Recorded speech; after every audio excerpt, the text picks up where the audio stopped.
today? Hi, this is Abhik Bhattacharya from Outlook magazine. So today we are at Jhabua district, one of the most Adivasi-dominated district in Madhya Pradesh. So it is being said in Jhabua, it's commonly said that whenever any party loses Jhabua, they lose Madhya Pradesh. It was in 2003 when Vijay Singh very interestingly said, while the result was getting declared, that it was only after Jhabua we will get to know that whether we are losing the state or not. So this is a district where more than 80% of the population are Adivasi. They belong to Bhil community, and there are several issues over in Jhabua district. Though there are only three assembly constituencies, but these are extremely important for Madhya Pradesh. Last year in 2018, Rahul Gandhi, Amit Shah, all of the big shot leaders of Congress and Bhajpa came to Jhabua for their for the election campaign. So now currently in 2023, even there are several issues that still persists in Jhabua, and one of the major issues is migration.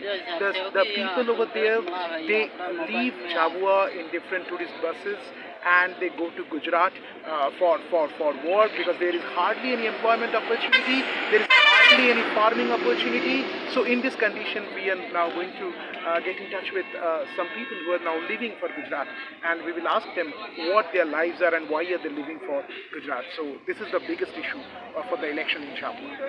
So आपका नाम पहले बताइए, आपका नाम बताइए। कैलाश। कैलाश, आप कहाँ पे रहने वाले, कौन सा जिला में? झाबुआ जिले। कौन सी गांव है आपका? माकनपुर। हाँ। तो आप कहाँ पे अभी जा रहे हैं?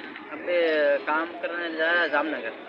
जामनगर? हाँ, जामनगर। ये क्या गुजरात में है? हाँ, वो गुजरात में आते हैं। गुजरात में आप क्यों जा रहे हैं, क्यों ये ज़रूरत क्यों पड़ रही है? ये मजबूरी है हमारी, मजबूरी के लिए जा रहा है। तो यहाँ पे काम नहीं मिलता है?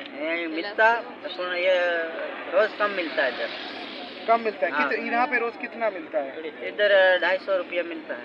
250 रुपया मिलता है? मिस्त्री को 500। मिस्त्री को 500? हाँ। और मनरेगा का काम कभी किया? मनरेगा का कितना मिलता था आपको यहाँ पे? मनरेगा का जो काम होता था? नहीं किया। तो यहाँ पे 250 और मिस्त्री को 500। और उधर कितना मिलता है? इधर 700-800 रुपया मिलता है। 700-800 रुपया। और ऐसे मजदूर का, हेल्पर का 400। तो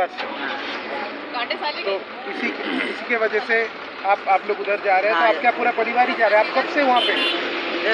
हमारा माँ बाप घर पे है और मेरा भाई और जा रहा। आप भी उधर ही जा रहे हैं? आपका नाम क्या हुआ? राजू। आप कहाँ पे रहने वाले हैं? माकनपुर। तो आप भी उधर ही जा रहे हैं? आप क्या काम करेंगे? क्या काम? बढ़िया काम करने के लिए। बढ़िया काम। भराई वगैरह सब। आप कितने साल से उधर रह रहे हैं? तो जाते हैं उधर, वापस आते हैं। जैसे आपका ज़मीन नहीं है इधर? ज़मीन नहीं है? थोड़ा बहुत पानी हानी में है, पानी की तकलीफ है, इसलिए उधर कुछ इधर नहीं होता है, थोड़ा बहुत खाना। तो आप वोट देने आएंगे इधर 17 को? वोट देने तो यार अभी जा रहे हैं, ये नहीं सकता है आएंगे तो। आप आएंगे वोट देने के लिए? वोट देने के लिए यार मोदी साहब बुलाएंगे तब आएंगे। मोदी साहब बुलाएंगे तो आएंगे। ठीक। आप भी जा रहे हैं उधर ही? आपका नाम? Anil. So as you can see, so this is the, I'll ask Dinesh to show them the bus from which they are now traveling. They will flying to this bus. They are going to reach Gujarat very soon, and they will be there. They don't even know that whether they will be able to come back on 17th. So while we were talking to Jay's leader, Dr. Anand Rai, he was telling us that Election Commission must take some steps to bring the workers from Gujarat back on the day of election so that they can cast their democratic franchise. And in this condition, we have to keep one thing in mind, that this huge population, this huge voters base, if cannot cast their votes, it's a loss for the whole process of the democracy. So that's a big issue. So thank you and stay tuned. Thank you.